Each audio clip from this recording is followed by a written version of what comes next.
여러분 안녕하십니까. 누리피디입니다. 자, 헌법재판소가 선고를 하느냐, 한다면 언제 하느냐, 이게 지금 최대 관전 포인트죠. 문형배 이미선이가 지금 임기가 거의 끝났습니다. 18일이기 때문에 이제 19일 정도 남았는데요. 그 사이에 선고가 없게 되면은 이 두 사람이 없는 상태에서 6인 체제가 되잖아요. 6인 체제. 6인 체제에서는 심리는 할 수 있는 것으로 지난번 방통위 이진숙 위원장 때 그때 이제 헌재가 이제 그 판단을 했죠. 심리는 할 수가 있지만 선고를 못 하는 거죠. 선고를. 우리 헌재법에 따르면은 7인 이상으로 이렇게 되어 있습니다. 최소한 7인은 필요한데 그 경우에는 추가로 헌법재판관이 임명되지 않으면은 선고가 없습니다. 없는 상태죠. 그러면 새로 이제 권한대행이 국무총리인 권한대행이 이제 두 사람을 임명하면 되지 않겠나. 이번에는 이 대통령 몫이기 때문에 문재인이가 두 사람을 임명했잖아요. 문형배 이미선. 그러니까 대통령 몫입니다. 결국 이제 권한대행 몫인데 그렇게 된다면 최고죠. 새로 두 사람이 들어가게 되면 완벽합니다. 그야말로 뭐 6대2 반대로 6대2도 만들 수 있겠죠. 뭐 3대5 이런 숫자도 나올 수가 있을 겁니다. 근데 그게 과연 가능할까라고 생각해야 됩니다. 법상으로는 가능한데 말이죠. 권한 대행이 임명과 같은 이런 적극적인 권한을 행사하는 게 과연 맞느냐라는 이슈를 놓고 벌써 한번 붙었잖아요. 한덕수 총리가 왜 탄핵됐습니까? 최상목은 왜 탄핵 될 뻔했습니까? 그거 다 이제 헌재 재판관 임명권 때문에 그랬거든요. 그때 이제 황교안 전 총리라든가 이런 분은 권한 대행을 해본 사람이잖아요. 그때 무슨 말 했습니까? 권한 대행은 임명 같은 이런 적극적인 권한을 행사하면 안 된다라고 발언을 했었고 우파에서도 그 당시 그런 발언 많이 했습니다. 왜냐하면 그 당시에 여기 정계선을 비롯해서 조한창 그리고 마은혁 3인에 대해서 임명하면 안 된다라는 그런 취지로 이제 그런 주장을 했던 거죠. 그런데 이 두 사람이 문형배 이미선이가 이제 퇴임하고 나면 이제 반대로 임명해야 된다라고 또 주장할 수밖에 없죠. 이게 이제 모순이 되는 건데요. 권한은 있지만 대통령 권한이잖아요. 대통령 권한 대행이 과연 이런 어마어마한 어떤 정치적 어떤 그런 격변을 몰고 오는 이런 것을 할 수가 있겠느냐라는 것을 신중하게 판단해야 됩니다. 신중하게.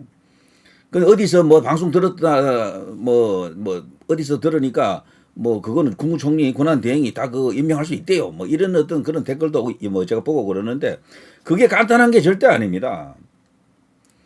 그거 하려 그러면요. 그 총리 권한 대행이 총리가 될지 부총리가 될지는 가봐야 됩니다. 그 사이 한덕수 벌써 날려놓고 최상무기까지 날려놓고 그 다음에 교육부 장관 이주호에게 가 있을 가능성도 커요. 지금 민주당이 벌써 월요일까지 만약 임명 안 하면은 한덕수 날린다 그러잖아요. 저게 그냥 엄포가 아닙니다. 보니까 지지율이 떨어져도 좋다 이거예요. 그쪽은 조금 떨어져도 괜찮다. 시간 지나면 다시 올라온다라고 이제 그쪽에서는 그렇게 분석하고 있는 게 도처에서 읽힌다고요. 그러면은 그 사람이 누구냐라는 겁니다. 이 문형배 이미선이 나간 그 자리에 새로 임명할 사람이 누구냐라는 겁니다. 그거 하려 그러면 그 사람도 진짜 비상한 어떤 그런 각오를 갖고 배짱도 있어야 됩니다. 과연 그런 어떤 인물이 과연 있겠느냐라는 그런 생각도 한번 해봐야 되고요. 자, 아무튼 뭐든 이게 쉽게 생각하면 안 됩니다. 그래서 임명하려고 그러면요, 바로 임명하는 게 아니고 청문회 절차를 거쳐야 되잖아요. 민주당에서는 아마 청문회 열어주지 않을 겁니다. 설사 그걸 지명을 해도 대통령 몫으로 2명을 지명해도 청문회 열지 않습니다. 그러면은 일정한 기간 보름인가 그럴 텐데요. 그 기간이 되면 자동으로 이제 청문회 한 것으로 여기고 또 올라갑니다. 국무회의로. 국무회의에서도 일정한 시간이 지나면 그것을 이제 발효시키거든요. 그러면은 재판관으로서 이제 이렇게 직무를 개시할 수가 있습니다. 그런 과정이 이렇게 스무스하게 진행되겠느냐라는 겁니다. 민주당이 그걸 가만히 보고 있겠습니까? 저는 민주당은 그 상황이 오게 되면 현재 100% 무력화시킨다고 보거든. 헌재가 그냥 개점 휴업 상태로 이제 가거나 아니면은 권한 대행에게 나쁜 짓을 악행을 저지를 것으로 봅니다. 그걸 감안하게 되면요. 18일 이후로 넘어가게 되면은 이 문영배 이미선이 퇴임하고 나게 되면은 헌재가 뭘 할 수가 없어요. 그냥 심리만 뭐 무한정 계속 하는 거야 그냥. 심리도 다 끝났죠 사실은. 심리란 이름으로 뭐 계속 평의를 하겠죠 그냥. 평의. 그게 언제 끝날지 모릅니다. 그렇게 되면은. 그러니까 그런 변수가 기다리고 있기 때문에 저는 지금 말이죠. 만일에 이 안에 정말 5대3으로서 지금 굳어져 있다. 세명은 확고하게 기각이다. 이런 판단이 쓴다 그러면요. 18일 이전에 문영배 이미선이 나가기 전에 저쪽 야권은 뭐 벌써 오래전부터 계속해서 선고하라고 난리치잖아요. 한 달 전부터. 근데 우파에서는 여기 이제 보수 쪽에서는요. 뭐 국민의힘도 그렇고 윤 대통령 측에서도 선고하라고 한 적이 없어요. 이번에 이제 비로소 나경원 의원이 처음으로 선고하라고 했던 거야. 빨리 선고하라고. 그렇기 때문에 말이죠. 양쪽에서 동시에 선고하라고 목소리를 높이게 되면 선고를 할 가능성도 있습니다. 문영배 이미선이 나가기 전에 요 8인 체제에서 이 경우에는 그 40여 건 들어봐도 선고에는 못 들어와요. 거기 뭐 들어오자면 여러 가지 절차가 있잖아요. 뭐 자기는 하나도 모른다라고 봐야죠. 그동안 여기 변론 과정에 참여한 적도 없고 때문에 그 40여 기가 뭐 일정한 어떤 그 과정을 거치자면 시간이 또 걸린다고요. 그러니까 문영배 이미선이 퇴임하기 전에 그것을 해내기가 어렵고 또 어거지로 그 40을 끼워 넣으려고 하면은요 어마어마한 사태가 일어날 겁니다. 그야말로 뭐 내전이 터지겠죠. 그렇게 되면은. 그래서 만약 없는 상태로 선고가 이루어진다 그러면 최상의 시나리오 아닙니까? 윤 대통령 측에서는 18일 넘어가게 되면 원래 제 생각에는요 이재명 2심도 보고 2심에서는 뭐 분명히 또 유죄가 또 나올 것이다라고 확신했을 겁니다. 그리고 이 문영배 이미선이 퇴임하는 18일 이후로 연장하는 그런 전략을 아마 갖고 있었을 겁니다. 그런데 그게 과연 통할 것인가라는 것을 생각해야 됩니다. 민주당이 그냥 가마떼기가 아니에요. 저쪽은 가만히 보고 있는 사람들이 절대 아닙니다. 지금 봤잖아요. 여차지가면 무슨 짓이라도 다 한다니까. 총리 탄핵 100번이라도 할 사람들입니다. 저쪽은. 그러니까 지금 나이브한 생각으로 됐어. 문영배 이미선만 나가게 되면 이제 두 사람 새로 대통령 몫으로 들어간다. 이거는 제 생각에는 그야말로 희망회로입니다. 희망회로. 지금 너무도 많은 이야기들이 있는데 쭉 이렇게 헤드라인 한번 읽어보십시오. 윤 변론 종결 한 달 지났는데 고승 오가고 평의도 제대로 안 열린다. 헌재 내부 이상기류 감지되고 있다. 헌재는 도대체 왜 이러냐. 입국 탓, 재판관 탓 등 썰썰썰만 난무하고 있다. 그러니까 이 언론도 지금 잘 모르는 겁니다. 이런저런 일이 지금 벌어지고 있는 거죠. 윤 변론 종결 한 달 지났는데 고승 오가고 평의도 제대로 안 열린다는 것은 너무도 심각한 상황이잖아요. 자, 이재명 무죄 후폭풍 헌재 5대3설에 6월 선고설까지 돈다. 6월 선고설이라고 하는 것은 만역개가 아니고 저기 문영배하고 이미선이가 나가고 없는 상태잖아요. 그때 이때 선고가 되려고 하면은 6인 체제로는 안 되지 않습니까? 최소 7명 이상. 기본으로는 8명이 필요한데요. 7명은 뭐 그래도 선고할 수 있다라고 봅니다. 그러면은 추가적으로 누가 들어가야 되잖아요. 그 들어가는 과정이 매끄럽지가 않다니까 절대로. 민주당이 절대로 자기들에게 불리하게 헌재를 그대로 놔두지 않습니다. 이런 이야기도 할 수는 있지만 이 사람들이 지금 국무회의 전체를 날리겠다라고 지금 엄포를 놓고 있는데 그건 안 한다 하더라도 이 임명권을 갖고 있는 군안 대행은 뭐 여러 번 날릴 겁니다. 자기들 마음에 드는 그 군안 대행이 나올 때까지 제가 볼 때는 2주호입니다. 그들이 선택하는 카드는 보니까 이 최상목이도 말 안 듣고 한덕수 총리도 만만찮아요. 이분도. 이 두 사람은 민주당 뜻대로 이렇게 움직여지지 않을 것 같은데 근데 이주호는 모르겠습니다. 가봐야 됩니다. 거기는 진짜. 탄핵심판 장기화에 선고 안고 퇴임 해석 난무하고 있다. 그러니까 지금 윤 대통령 측에서도 제일 지금 난제 중에 난제 해결하지 못하는 이슈 그리고 지금 이걸 결정하지 못하는 게 요거라고 보거든요. 과연 지금 선고를 요청을 해야 되느냐. 18일 이후로 문영배 이미선을 보내고 난 뒤에 뭔가를 또 새로운 정치 지형을 만들고 그때 뭔가를 해야 되는가를 놓고 저는 판단을 지금 아직 완전히 못했다라고 봅니다. 그러니까 국민의힘 측에서도 윤 대통령 측에서도 선고해달라고 요청을 안 하고 있는 겁니다. 민주 초선들 40억 임명 안 하면 한 대행 국무위원 연쇄 탄핵 뭐 이런 기사는 너무도 많아서 뭐 새삼스럽습니다. 그런데 지금 봐서는요, 국무위원 연쇄 탄핵은 쉽지 않을 겁니다. 이거는 역풍이 어마어마하게 클 거예요. 대신에 한덕수 대행을 겁을 지금 주고 있는데 한덕수 지금 군안 대행이 지금 침묵하고 있습니다. 이들의 요구에 대해서. 그것이 바로 이제 임박해 있잖아요. 정말로 탄핵을 해버릴 경우, 그리고 또 여기 우원식, 여기 중립 의무가 있는 국회의장인데 완전히 저들의 그냥 선수로 뛰고 있습니다. 그야말로 청부업자. 이 사람은요, 가처분까지 신청해 놨어요. 한덕수와 함께 가장 중요한 두 사람인데 현재로서는요.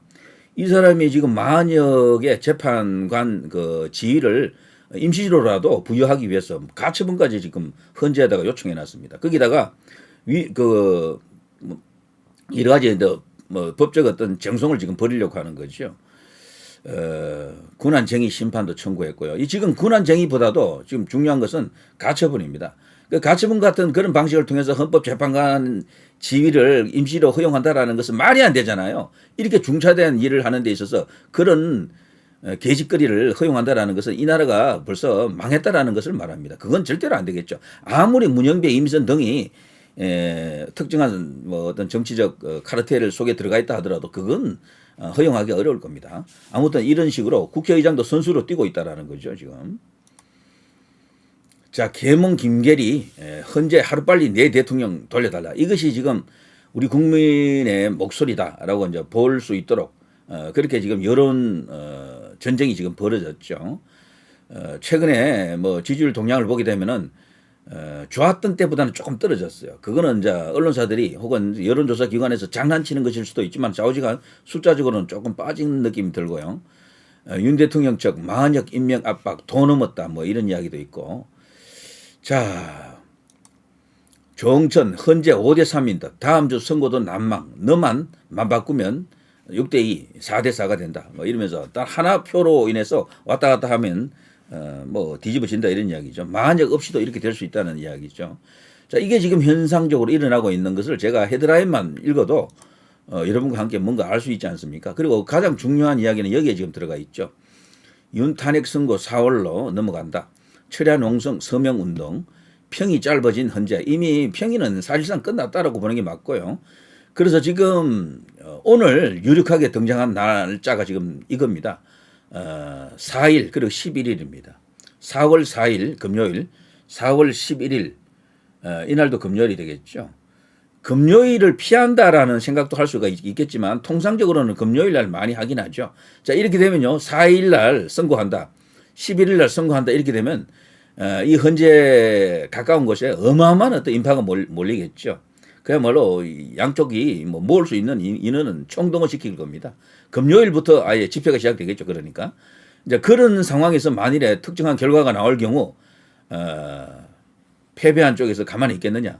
자, 그걸 고려하면 4일, 11일보다는 조금 더 땡겨가지고 뭐 화요일, 수요일 이런 날짜가 될 가능성도 있다라고 이제 볼 수도 있겠죠.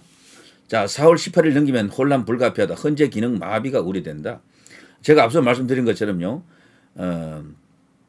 국무총리, 대통령 권한 대행이 스무스하게 이 두 사람 빠진 자리를 메꿀 수가 있겠느냐라는 겁니다. 그게 어마어마한 어떤 저항과 여러 가지 변수 속에 들어갈 겁니다. 그래서 제 생각에는 18일 이전에 끝을 봐야 됩니다. 넘어가게 되면 오히려 글쎄요. 진짜 예측하기 힘든 그런 상황 속으로 들어갈 수가 있다. 그래 헌재가 있기는 있는데 6명만 탈락 남아가지고 만약에도 임명 안 되고, 그리고 저기 새로 두 사람도 들어가지 못하는 상태로 그렇게 이제 질질 늘어질 가능성이 있습니다. 아니면은 뭐 만약만 여기 이제 집어넣으려고 하는 그런 게 또 통해가지고 만약 하나 정도 들어가서 7명 정도 있을 수도 있겠죠.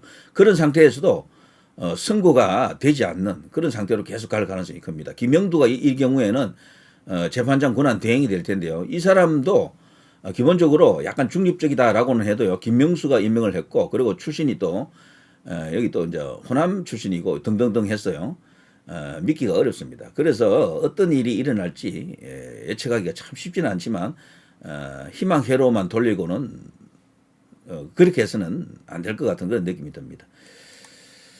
자, 이제 24시간 내에 한덕수 권한 대행으로부터 어떤 언질이 나오겠죠. 그럼 민주당으로도 뭔가 이렇게 액션에 이제 들어갈 겁니다. 한덕수를 만일에 이제 탄핵한다고 하면요. 바로 또 최상목이가 권한 대행이 되잖아요. 저들은 최상목이도 바로 날립니다. 이미 탄핵 발의를 해놨잖아요. 그 두 사람을 동시에 날려버리는 거야. 자기들 말 안 듣는다라는 거지. 그럼 드디어 이제 이주호가 나오는 겁니다. 이주호를 주목해야 됩니다. 예, 이제 그런 것까지도 기다리고 있기 때문에 저는 이런 변수 속에 들어가기 전에 빨리 선거하는 게 좋다라고 보는 겁니다. 빨리 지금이라도 하루라도 빨리. 자, 누리 PD 김준이었습니다.